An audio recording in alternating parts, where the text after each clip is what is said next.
Dugaan korupsi pengadaan laptop Chromebook menyeret nama 3 mantan staf sus dari Mendikbudristek periode 2019-2024 Nadiem Makarim. Jaksa Agung masih mendalami dugaan adanya pemufakatan jahat dalam program yang menelan angka 9,9 triliun rupiah ini. Lalu di mana celah potensi terjadinya dugaan korupsi? Dan untuk membahas serta menganalisanya sudah bersama kami dari luar studio PLT Koordinator ICW Almas Syafrina. Selamat malam Mbak Almas, apa kabar? Halo, selamat malam Mas Bram, kabar baik. Baik, Mbak Almas, langsung saja. Jadi kalau kemudian ini disebut sudah berulang kali terjadi pada sektor pendidikan, mengapa kemudian bisa terjadi walaupun kata transparan itu sering digunakan dalam soal pengadaan seperti ini? Iya, pertama ini tidak hanya, satu kasus yang berulang di sektor pendidikan ya, Mhm. tetapi, secara umum juga banyak terjadi di, sektor pengadaan barang dan jasa, baik itu di pendidikan, kesehatan, dan, sebagainya. Kenapa terus berulang? Memang ini ada faktor yang tidak tunggal ya. Pertama kita harus melihat bagaimana, sistem yang masih membuka celah terjadinya tindak pidana korupsi. Kemudian yang kedua tentu saja kita perlu melihat bagaimana upaya pencegahan dan, penindakan yang sudah dilakukan oleh aparat penegak hukum itu mampu menimbulkan efek jerah dan daya cegah gitu ya. Kita bisa diskusi panjang misalnya terkait dengan berapa vonis yang dijatuhkan kepada, terdakwa kasus korupsi dan sebagainya begitu ya. Mhm. Tetapi kalau, terkait dengan kasus yang saat ini sedang ditangani oleh Kejaksaan Agung, saya rasa di sini juga, terdapat faktor terkait dengan pengabaian-pengabaian atas, hal-hal yang sudah sedari awal itu terkesan atau terlihat janggal begitu ya. Misalnya terkait dengan, analisis kebutuhan, laptop yang digunakan di sekolah khususnya apabila disebut ini akan didistribusikan ke daerah 3T yang kita tahu, daerah 3T masih terdapat kendala internet dan, sebagainya begitu. Belum lagi misalnya terkait dengan apakah pengadaan laptop memang sebuah urgensi gitu ya atau, sebuah kebutuhan prioritas di tengah misalnya, periode atau pandemi COVID-19 dan sebagainya. Mhm. Oke, jadi kalau kemudian Anda mengatakan memang ada banyak faktor, mengapa walaupun secara transparansi itu dibuka begitu, tapi masih bisa dilakukan ada apa celah-celahnya begitu, Mbak Almas?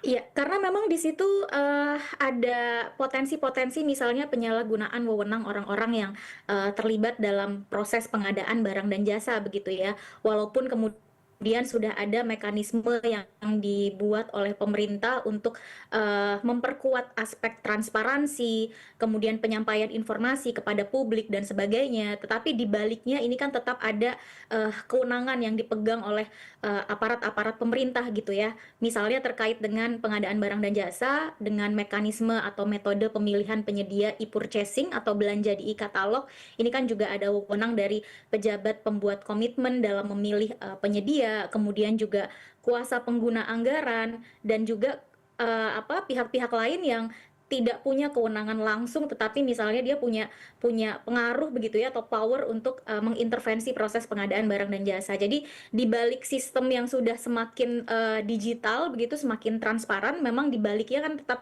dimungkinkan ada proses-proses yang dimungkinkan terjadinya, misalnya yang mengarah pada pemufakatan jahat dan sebagainya, seperti Mhm. yang, sedang ditelusuri oleh Kejaksaan Agung saat ini. Oke oke, menarik.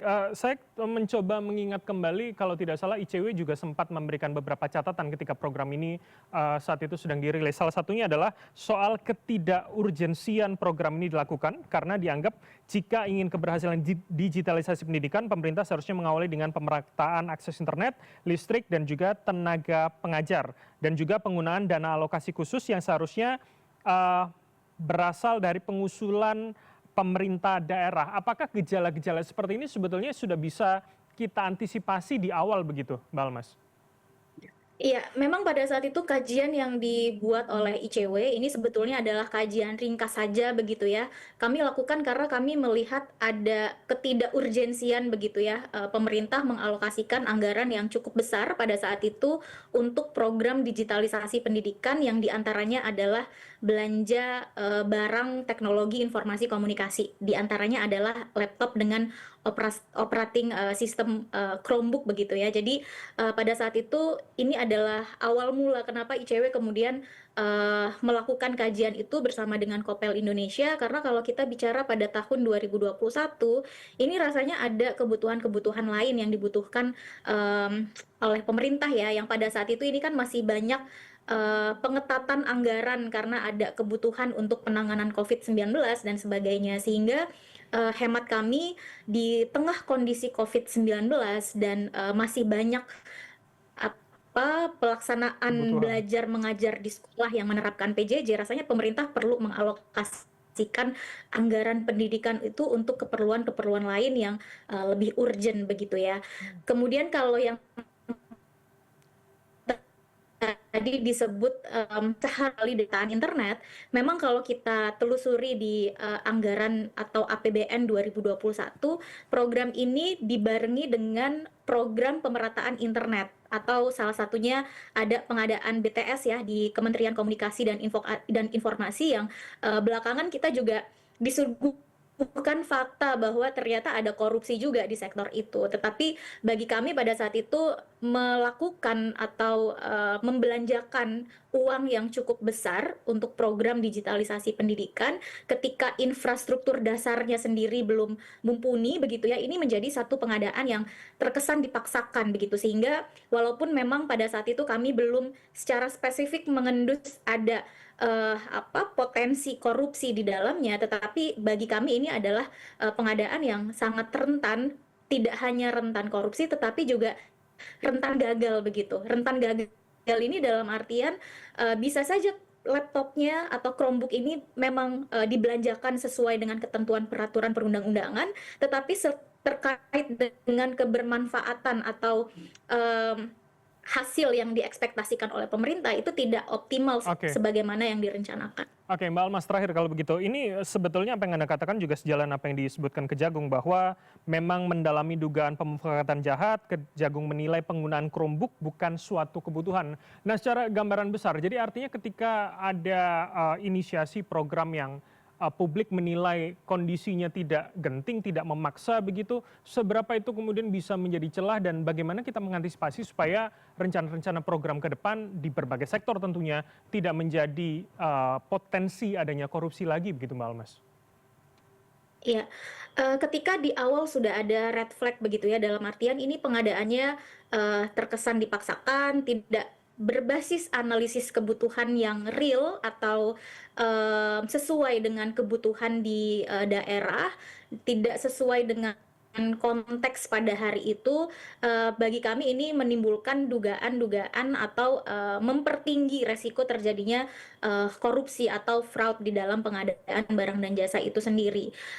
Terlebih kita sudah disuguhkan ya, publik ini sudah disuguhkan pada banyak sekali contoh kasus korupsi bahkan yang skandalnya luar biasa besar begitu, dilihat dari nilai kerugian negara dan sebagainya yang sudah ditindak oleh aparat penegak hukum begitu. Sehingga bagi kami pemerintah ya perlu sangat cermat untuk membelanjakan anggaran, apalagi ini kan kalau merujuk pada tahun 2021 itu rencana anggaran pemerintah sampai 2024 itu lebih dari 17 triliun ya.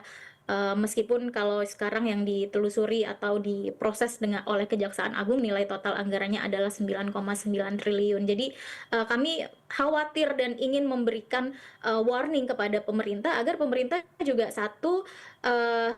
mengevaluasi kembali rencana pengadaan tersebut, dan memang kalau dari evaluasi tersebut ditemukan ini pengadaan tidak urgent, kemudian tidak sesuai dengan kebutuhan sekolah dan sebagainya, ya jangan ragu kemudian untuk membatalkan dan men-switch penggunaan anggaran itu untuk kebutuhan-kebutuhan lain yang lebih urgent gitu. Karena ya kita sudah disuguhkan pada banyak sekali produk gagal dari pengadaan barang dan jasa yang dilakukan secara serampangan oleh pemerintah. Oke, baik. Kita berharap memang tidak akan terjadi lagi hal seperti ini. Terima kasih atas waktu dan juga insight dari Anda, Mbak Almas Syafrina, PLT Koordinator ICW telah bergabung sama kami. Selamat malam. Sehat selalu, Mbak. Iya, terima kasih Mas Terima Bram. kasih. Selamat malam.